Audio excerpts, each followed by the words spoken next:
Hey everyone, welcome back. It's Lucid, and I've got Sai with me once again. Hey, this is Sai, and I'm once again with Lucid. Yeah, I'm gonna have to start mixing up these intros. I don't plan ahead and I get in the moment. So it's turn 30, and we have kind of what I feel like is the next phase of war is ramping up. Some kind of interesting things are happening, like Arco is about to cap Jomon. It looks like we'll see what happens here. And then we've got Vedyheim, who is positioning to attack Pangea, as we'll see from the messages this turn. So a lot of interesting things are afoot. And of course, we've got the Marignon struggle for survival, which I'm looking forward to seeing some big battles. Yeah, I'm hoping that we'll be able to see some interesting turnabout there as well, particularly because both of the other coalition wars, if you can call them that, the side with the more players just tended to kind of crush the recipient. Right. Although I will say that in Midgard's case, they at least got their pound of flesh out of them as well. I'm hoping that Marignon can actually give us a showing of someone fighting off at least one of the invaders, and hopefully taking a couple battles before it's too late. Yeah, I hope to see that as well. So we'll start this off with a message from Marignon. Dire times in the land of Marignon. Maybe not how he wanted this message to start off. Behind ends his nap with Pangea this turn. Arco says they'll end their nap with Gath next turn. We still believe we can beat the Gath army versus army with our research advantage, but we must force a fight. The plan is to Absolutely. the plan is to engage Gath's army on his fort, or to lock down his army in his fort if he's too afraid to patrol. Both players have shown us a ton of respect, as we have not revealed any magic or research. I don't know if Pan is showing him a ton of respect, but I would say so in general. Like Pan didn't immediately rush onto Marignon Fort on his border until he saw that Marignon had pulled his troops back to his that's capital. true. That's So true. he wasn't playing around the idea of just unzipping all of his mages and a PD dump on that one fort like you were suggesting was a Mm-hmm. possibility. Right. But outside of that, I think he's played plenty respectful. Yeah, that's a good point. I take it back. You're right. Both, okay. Still, even though we can tread water as long as we control our coastline, it's ultimately a losing play for us to sit still. The objective is to win, not to play to not lose. Okay, good. That's kind of what I've been worried about. And so we ride out to face the army of Gath. ... Message from Gath. So far, Marignon has been very good at not showing us what he can do. Let's see if he continues to do so this turn. That's really fun because both of them are pointing out the same thing that they don't know what Marignon can do. Right. Let's see if he continues to do so this turn. With Vedyheim canceling the Pangea non-aggression pact, Pangea will only be able to raid or protect his conquered lands, but that's fine since Marignon's main force is anyway targeted at me. Okay. Yeah, they've both noticed that. A message from Vedyheim. We've started the nap counter with Pangea this turn. If they eat Marignon, they'll probably snowball harder than we want. We've got a pretty big force built up, losing those 20 Rim Vedi to the bad morale roll, underwater notwithstanding. We've taken little attrition during the rest of the game. Our research is ticking along nicely, and we anticipate being able to do well in either a Doomstack battle. We have Alt 6 now, and we'll have Enchantment 6 and then 7 soon. The Vedyheim Research Factory go burr, even while blood hunting. We may also detour up Evocation. This turn, we rolled Hell, who is the Air 2, Earth 2, Death 3, Blood 2 hero who can cast Wailing Winds. And we can do Storm and Wrathful Skies too. Yeah, Hell's pretty good. Yeah. I think they also have the shit-eating grin phallic Yeah, cursed idol. Yeah. they took air on their Idol of Sorcery, yeah. Right. And that's a terrifying thing, is having that thing go storm power, wrathful skies. So, and then Soul Vortex. We've been twice spawning the Vedi Gaija that are either going to be leading raiding parties or do other high risk things like cast foul vapors. This isn't necessarily for twice born transformation shenanigans, but it will give us a cadre of mages that we can use for riskier duties who will eventually take attrition, then come back and serve as high morale, resilient mages once it's Wailing Winds o'clock. Since they took Luck 3, I genuinely do believe that for some of those, particularly those with the death randoms that they can Soul Vortex, are still worth transforming. And then when they're in their larger forms, depending on what they roll, you get a bunch of other upsides with them as well, including potential randoms in other paths. So if you Yeah. get fire, for instance, that's your Skull of Fire Forger. That's great. If you get air, that's another Wailing Winds caster. Yeah. So it's definitely worth doing the transformation, maybe not like in bulk.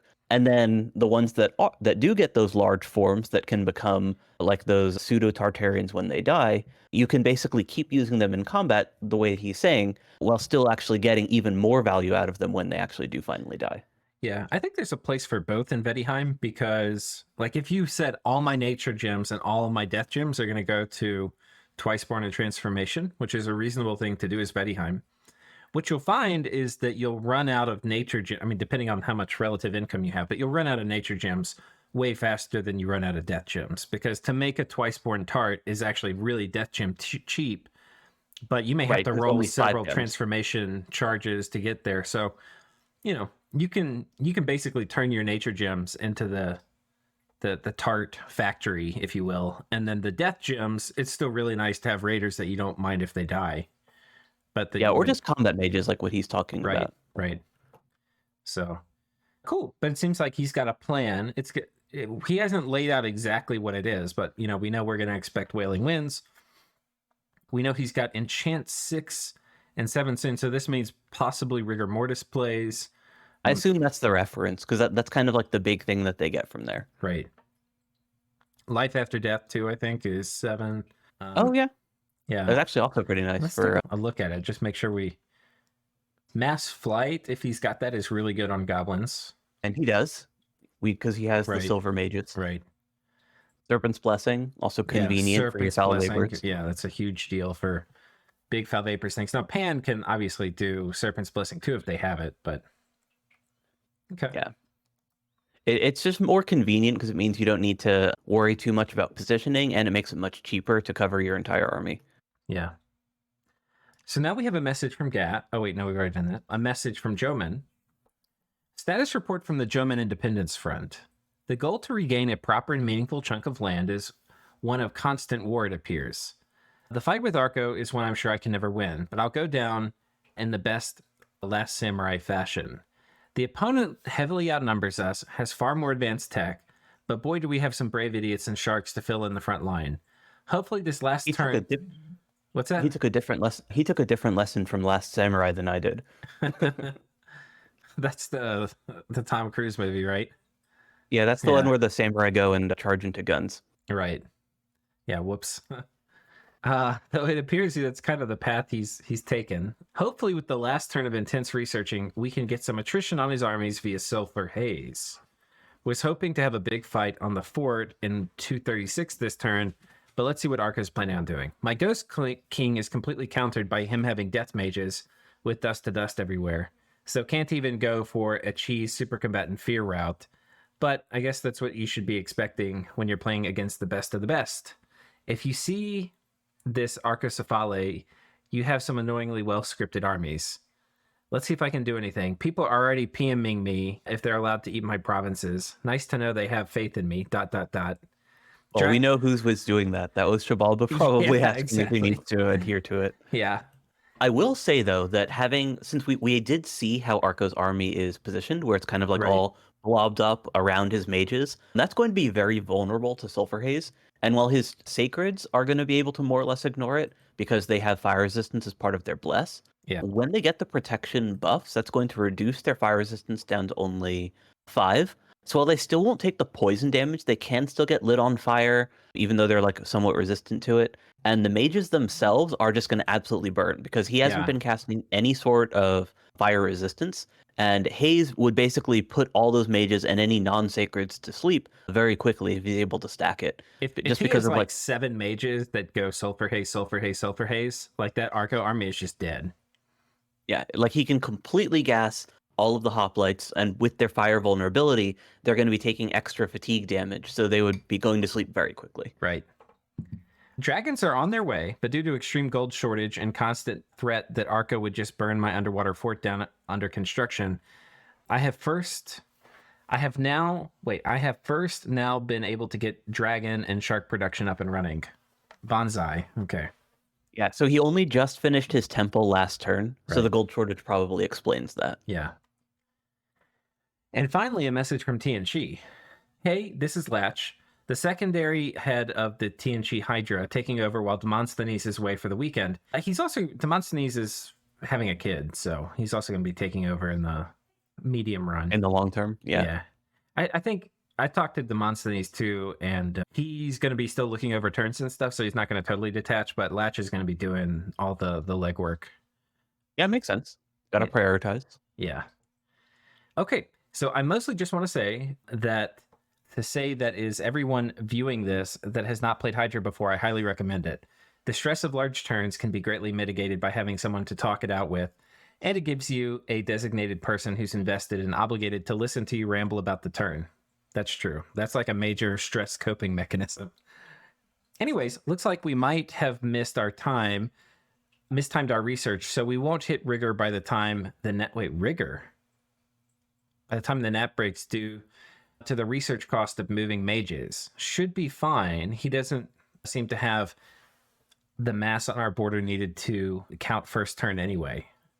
So the part of the reason why Rigger's actually pretty good in this matchup is that Erythia's frontline units have much higher fatigue, or what's the word? The encumbrance than TNG's guys do, because TNG can use primarily cavalry and ranged units. So Rigor Mortis actually helps swing the fights pretty well, just because the Erythian units are going to be getting that stack penalty stacking up much more quickly. Yeah. It also is pretty effective against certain communion setups in general, and Erythia tends to go for those like mid-tier communions, I would say, in terms of like the ratio between the slaves and masters. So having something that disrupts the fatigue balance like Rigor Mortis is actually pretty effective as well. I think the other thing here is that TNG has a caster bless. So, and he has earth mages. So his guys are going to be having earth power, and they're going to be having a bless reinvigoration. And what's going to happen when Rigor Mortis is up is you spend all these turns buffing up the front line for oh, he's probably not going to do a ton of buffing. Yeah, I was thinking more Arco here. But I mean, he might. No, I mean, everyone uses buffs to some extent. Right. Like, they are very effective combat multipliers. Right. But if we were to think about this instead against Arco, who's like doing a ton of buffing, it's like if those troops are buffed but they're fatigued out, the buffs don't really matter if you're not fatigued out. So right. And then the other thing that TNG has going for him is that in terms of this sort of like matchup is that Erythia's mages are kind of like naked. So outside of the self buffs they're doing, they're very vulnerable to being disrupted by things like Rain of Stones. Right. Which TNG actually can cast pretty easily. And while that is Evo 7, you kind of want to run up Evo anyways for that Wailing Winds. So taking it that one step further and going for Rain of Stones as well can mean that even if Erythia takes the steps in order to keep the morale of his mages up, they stand a decent chance of just outright dying, while TNG's slightly sturdier and earth buffed mages can survive in the rain. Right. They'll probably both have Aerofin, so it's not going to be like hugely dominant, but it's still significant if you're going to get killed, a quarter of the time. Yeah. Sorry. So no let's start this off with the battle here on Jomon. Let's see if this is a ping or oh my goodness. So context for this again is that Jomon didn't break out of the fort. They had their army pinned in while Arco moved off, and that leaves them unavailable to defend their capital this turn. What's strange to me is we can see these Go Hamato here, and these are not part of the army, or the PD. These are separate. And so he added stuff to the PD when a very likely move from Arco was to move on top of the fort.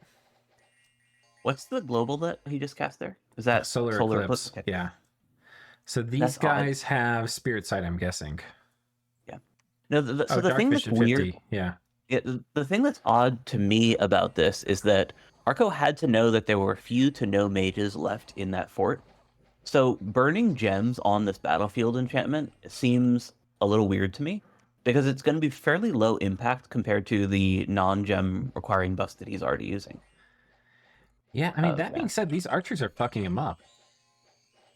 These longbows, that's fair. He's lost a couple mages already. I mean, to be fair, that's mostly just the positioning that the mages are going to be targeted because they're right there at the front, and they are by Right. far the lowest protection units on the field. A little odd to me, though, that he both did that, like he wasn't really protecting his mages in, Right. any reasonable sense, and also was spending gems in Yeah. this fight. Because, like, if you're not respecting the opponent enough in order to put that, like, arrow/evo bait out there to keep your guy's life, and he does have it, right? Like, the Right. scouts and slingers and whatnot can all be used as bait. So he's not respecting Jomon enough in order to do that, to protect his mages, but he is respecting enough in order to burn gems casting Solar Eclipse. Yeah, let's look at this again. He might have had a temp gem item on it too, because Solar Eclipse you can do with just a fire. Yeah, so I think it was just a fire in a jar. Okay. Yeah. Okay. I guess that's a little more sensible then. Because if you're going to be Yeah. casting it anyways, you may as well. Right. He does lose that mage, though. We saw Right. that was one of the guys who'd gotten sniped. But presumably there's another mystic there that can pick up the slack. Yeah. So that's what's happened here. Now, what has happened? So Jomon has ridden out, and now they've revealed everything, right? So this is their setup. Oh, we should check how many haze casters he has. Now, let's take a look. Okay, so Let's say, oh my goodness. Yeah, so that's the Earth guy doing some buffs. Yeah, we had some swarm casters, it looks like. It could be swarm, it could be poison resistance as well if he wants to do foul vapors. There's no haze casters here except this guy. And yeah, I mean, did I misread that? I mean, this guy can't. You have to be fire 3, right? So you can do it with. So if you do fire or that, if you give him a fire gem so that he can do Phoenix power first, right, then he can do haze. Oh, it's only fire 2. Okay, so yeah. Yeah, it's F2 air 1. Okay. The 3-1 is freezing mist. Right, that must be what I was thinking of. Okay, and so Arco's also attacked here. Yeah, we that's a little raid. Yeah, we still don't see the actual Ryujin out, but presumably he'll be coming out next turn since they're slow to recruit. And he only just built that temple with that monk there that's the priest he sent in. So he's got a bunch of moves, which none of which are going to feel amazing. The interesting thing to me is that he explicitly mentioned Sulfur Haze as like something that he was looking to lean on. But as we just saw, he doesn't really actually have that many casters for it. And like one of the few guys that could cast it didn't have the required F gem in order to do so. Right. So yeah, he wouldn't have been busting out major, like we wouldn't have had Sulfur Haze kill boxes here.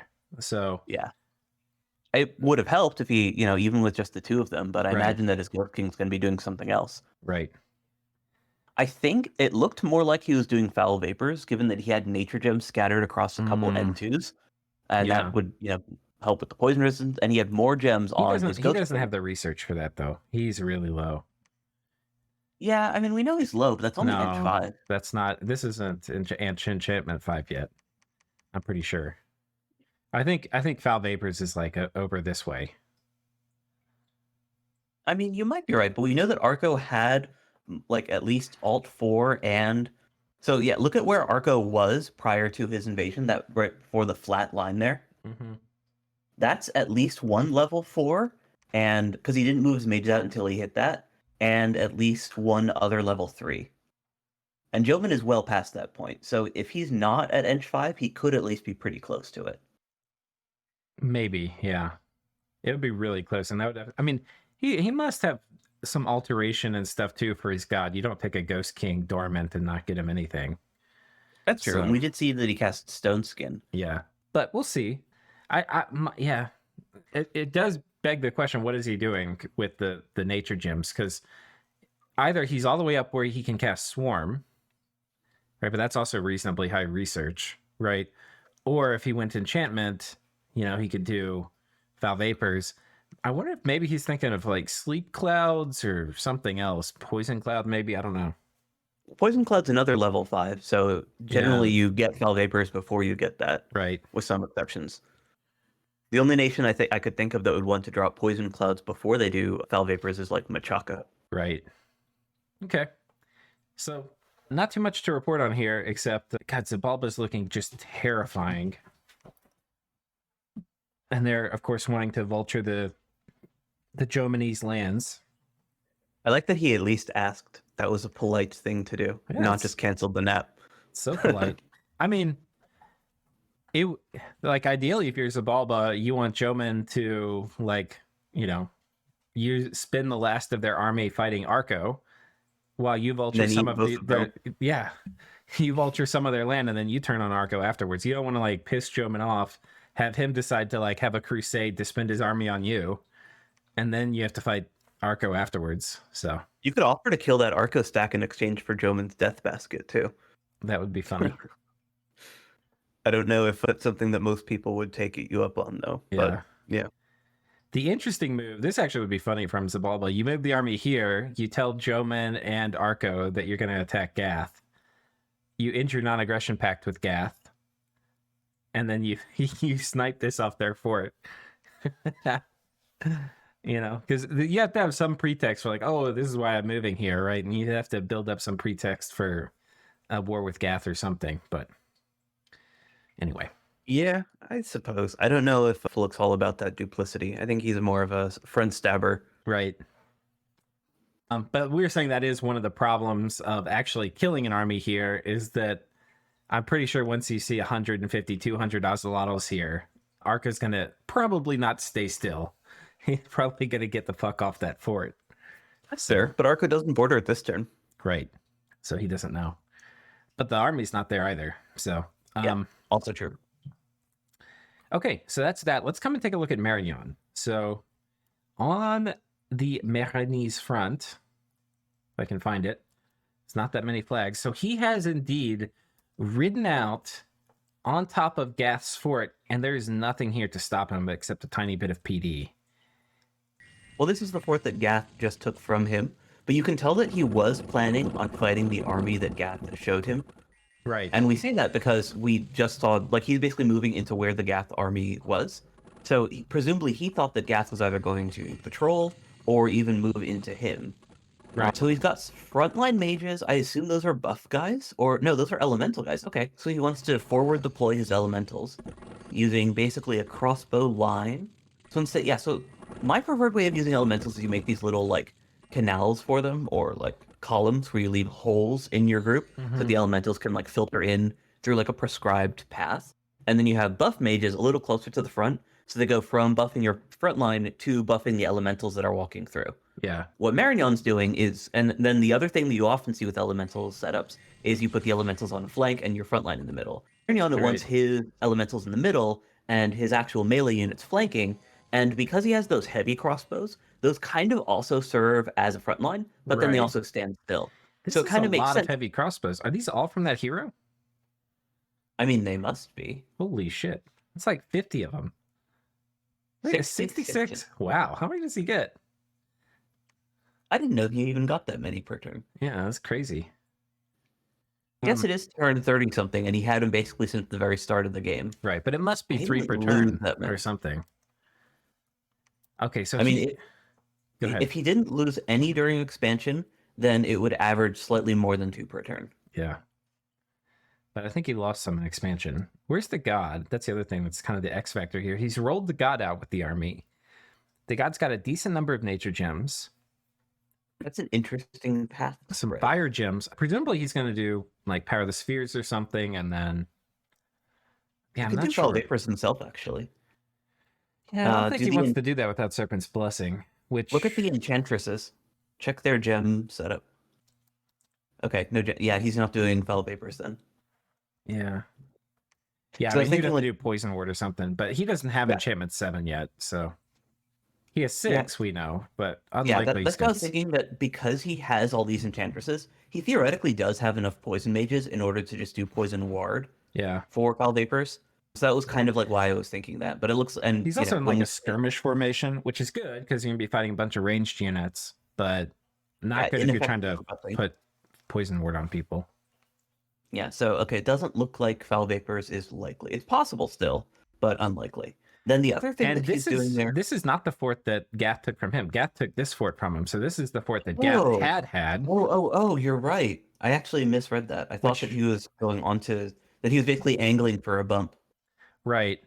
And that's significant because this fort actually he probably would have cracked, right? But this fort, he hasn't. It's like 700 wall strength, which when it's filled up with giants, because there's probably 800 supply inside this fort, It's gonna take forever to break this wall down. You know what he might have been thinking is that he might have thought that Gath was going to consolidate the two armies that he had Right. onto his fort, and that he could bump one of them. Right. Whereas Gath instead consolidated his armies without patrolling inside of that fort. So now Gath's army is actually trapped in there.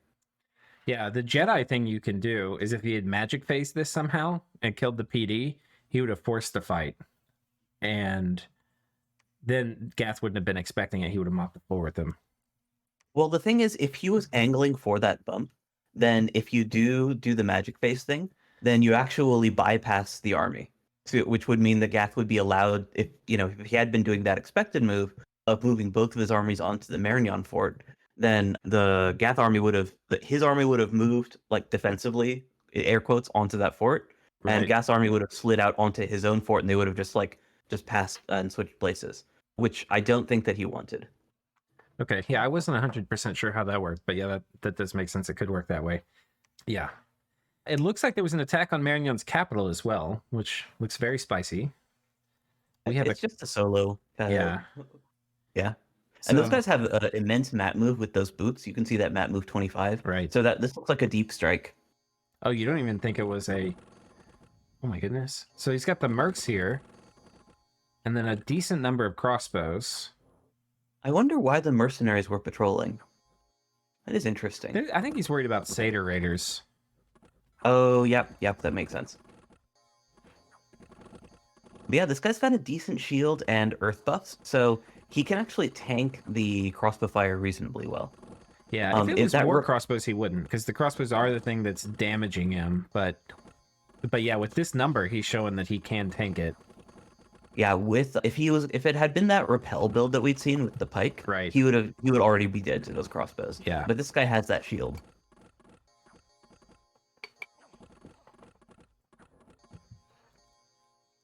We're hitting him. Yeah, but I think he's got this. Oh, for sure. I mean, we already saw that he got this. Yeah, we see him on there. Yeah. So clears out the mercenaries, clears out the province defense.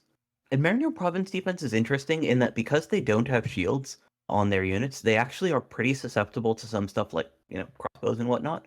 But it also means that because the army has like pretty decent base damage on their weapons and a lot of crossbows, they take buffs fairly well. So they're one of those province defenses that's actually elevated quite a bit by having a little bit of mage support, right? But absolutely like garbage if they don't have that support. Yeah, I mean, even things like anti-magic could have swung this here, because they wouldn't have gotten as entangled from the vine shield. Small things like that can make a difference. Yeah, and that giant was entangled a fair bit, which allows even those like absolutely garbage stat city guard to hit them. Right, and those are some pretty high damage glaives. Yeah. And then we have two battles here. So this one, really nothing to watch. He takes this fort. This one, nothing to watch. He takes this fort. So yeah, he's just popping the forts that he essentially already has. Because Vedheim canceled the nap, we kind of have to expect that Pangea is going to pull back. He was basically just securing the forts that he'd essentially already captured, which he knows that Marignon is not going to be able to protect. But he's not going to be doing what I was saying his goal should have been at the start of the war, which is sweeping up that coast to grab that throne. Right. And yeah, I could, like, given that, you just had the goblin on the exact opposite side of your empire cancel their non-aggression pact with you, you probably don't want to commit the majority of your forces to doing that.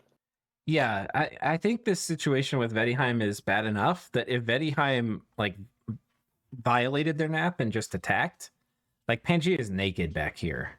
I mean, it would be horrible. And we don't even know how much stuff is stealthed around here. So presumably there's at least twice as much as we can see from Vedheim's side. So these armies have to get back pronto. I will say that the satyrs are actually relatively good at doing like last ditch defense stuff, the emergency mobilization, for a couple of reasons. So one is that they're very fast. So if you are going to like not be able to defend a fort, they can get pretty far inland to like a different province, or consolidate if you do need to blob up a bunch of them for the purposes of communion. The other thing is that they can thug. So if your emergency defense requires that you slap on which satyrs are we talking about? You mean not satyrs, the centaurs. Oh, the centaur yeah. Okay, yeah, that's true. Yeah, so they're very fast. Yeah, so they can cruise at 22 map move to another fort if they need to be evacuated and they aren't yet under siege. they can fight, right? Like they've got that 11 attack and defense. So defense, the 17 is a little high because they get a bonus from their quarterstaff, Right. but their base stats are still pretty good, right? Like Yep. 14 defense is really solid.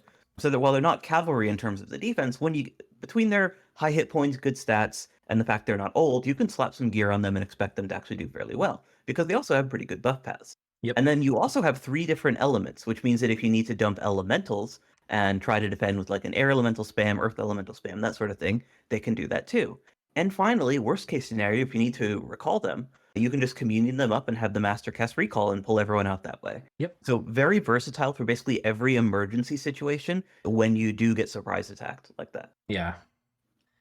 So we'll have to see. I mean, I think you're right that he definitely has some oh shit buttons he can push, but You definitely don't want to lose those forts or anything. So I yeah, understand. he's very exposed over here, though. I think nonetheless, but it's not as bad for Pan as it can be for other nations. But you're 100% right that he still needs to pull that army home.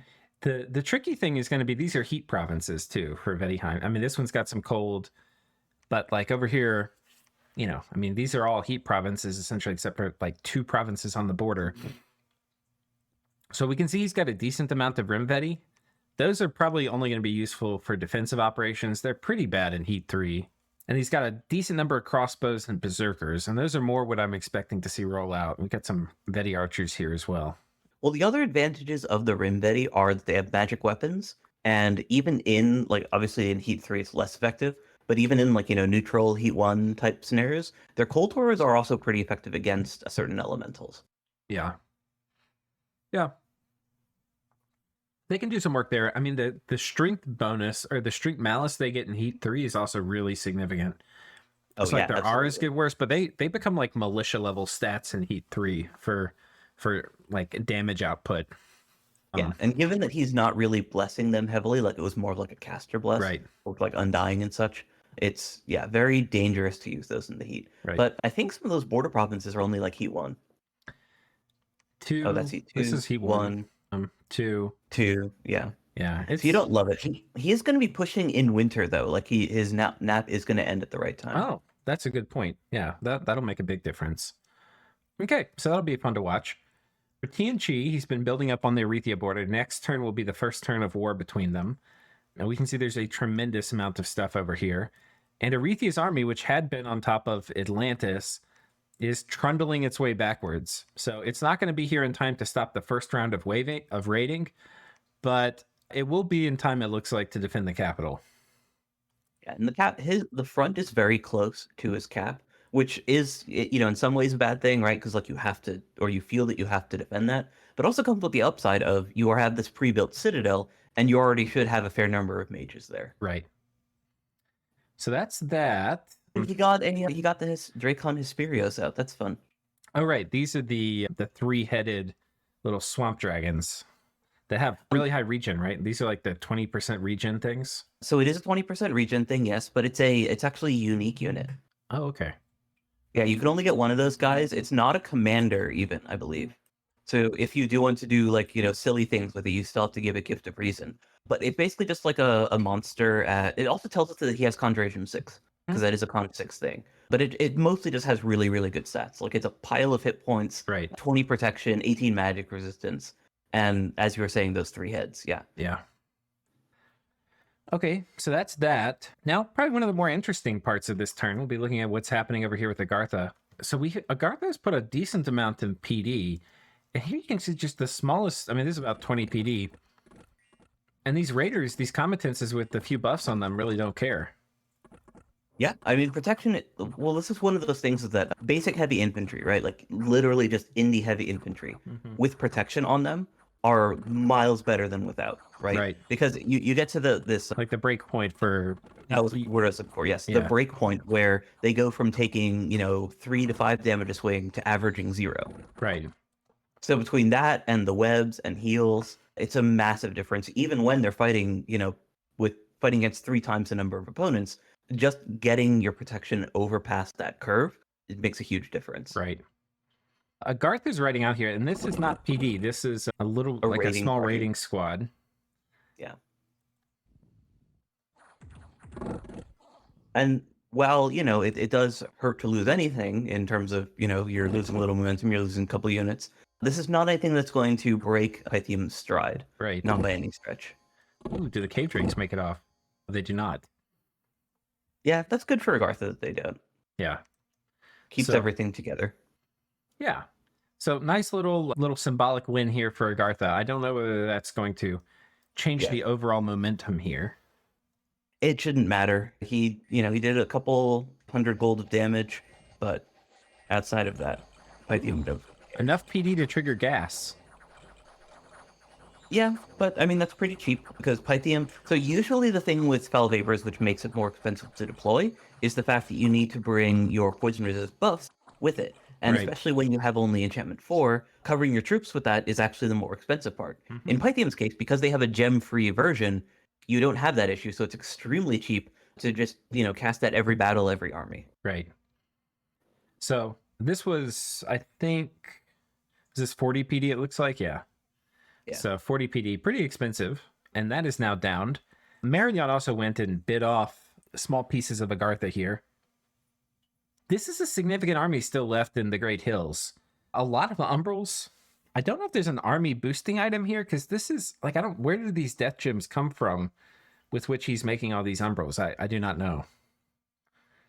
Yeah, that is curious. Given that he had been doing like a fair amount of Umbra summoning before, I don't necessarily default to, oh, it's just an army faker thing. And we also see that, it says it's mainly Agarthan light crossbows. So it's possible that just because the Umbrals are bigger units, it's showing them on like the preview there. And that is that most of that like 100 whatever is the iron corpses and crossbows. Because iron corpses are very, very easy to mass. You can get a ton of those. Yeah, it's possible maybe these places got swapped or something. Yeah, Well, Pythium moves up into position over here. I think he's the thing with iron corpses is also that they take a different gem type, right? Because they're earth gem rather than death gem things. So you can kind of spam them alongside the umbrals pretty easily. I don't know. This is his hero. Oh, he just got yeeted. Wait. What? Oh, I thought that was his hero. Was it not? He lost his hero earlier. Oh, I guess no, I was wrong. He must not have lost his hero earlier. Yeah. Okay. I guess he must have retreated successfully. Yeah, he takes it to the face right here, though. Oh, now he's gone. Now he's gone. This is why we can't have nice things. And then, yeah, it takes out these guys. And that's a good catch, too. Yeah.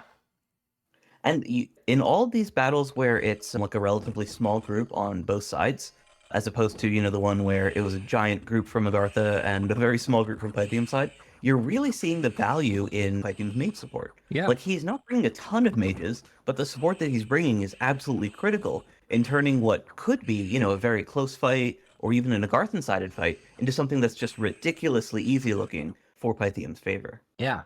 I mean, they were super outnumbered here. It was 20 total troops on Pythium's side versus about 55 on Agartha's. So, and then with the mage support, you're right, he just clutched it. Yeah, like that's break a sweat. It's just the skeletons and again those protection buffs. Yep. Making such a huge difference. Absolutely. There was one Agarthan army back here. Oh, they had a fight. And they got caught as well. I'd commented last turn that Pythium's play in cleaning up the Agarthan push after having already cleared the armies or trapping the armies rather with Val Vapors was just incredibly pristine, and he's still doing it. Like, this turn is just as good as last turn, probably even better, I would say, in terms of bringing just the right amount of forces in every single theater of the war. Yeah, it's to the point it almost looks like he logged in, looked at Agartha's turn, and was like, oh, just moving this here, this here, this here. This is the minimum amount I can bring to each of these fights to take it cleanly. Yeah, like this is just absolutely perfect counterplay. Yeah. On the other hand, he also kind of did know more or less exactly what Agartha had where. Right. So, like, some of it is, bringing, like, being predictive, and some of it is just that, like, many of these armies are almost interchangeable, right? Like, it's a roughly equivalent force from Pythium in each of these provinces. So he's just sending out that same, squad size, which is sufficient to beat Agartha's army in every single province. And you can see there's actually 2 provinces where they didn't fight on. Right. Yeah, he's had a bunch of stuff on over Pythium's here. fort and immediately south of Pythium's fort, Right. both of which have Yeah, they all have a very similar presence, right? Right. So he basically just covered every area that Agartha could move into with sufficient force to actually beat the army. Yeah, and that's kind of the essence of really good counter raiding. So it's really cool to see him doing it so well. Yeah, I mean he's basically mopped up. The only thing that's a little bit tricky is there's still a lot of stuff here, and then I think he's okay taking this army and just forcing a fight with it and saying, okay, you want to fight me with everything you've got? I'll foul vapors it, and even if I lose half my army, well, you're out of the game then. So, Yeah, agreed. It's one of those things where even if he loses, he wins, right. just because any trade that he takes is going to be in his favor, just because of how oppressively potent Foul Vapors is against someone that doesn't have sufficient nature mage support. Mm-hmm. Yeah. And like Agartha, I mean, even from the very first battle of this war, we saw Agartha did not have an answer to Foul Vapors. They simply didn't. Nope. Now, Agartha didn't pick this war. That's fair to point out. So, but yeah, they've been bravely charging headlong into Pythium, despite having no counters to the expected Foul Vapors play. Yeah, I do kind of think I don't. We've been talking. Agartha's a hard nation to play. You know, Aaron, who picked him, was at the bottom of the draft, so there weren't a ton of nations left to pick. There were a fair number of nations, right? I mean, there weren't a ton, but there like weren't a ton. There were a fair number, I think, that were left in the pool that would have been that would have been a little more versatile in terms of who they can fight early, like Abyssia. Yeah. I don't want to get into all that, but you know, it's a tough nation to play. If you want to do around Foul Vapors, it's like tempting to kind of try to do something with the Blind Fighter. Otherwise, you don't really have a lot of options until you break into Nature Mages through Indies and get like, you know, Enchantment 7, which is a long way off. Yeah, he did have that one hero. But yeah, typically what you need to do with Agartha is get N1s and use Crystal Matrices to boost them. Right. Which is expensive and hard and slow. Yeah. And still requires that you find Indian Nature Mages, which is not a guarantee in LA. Right.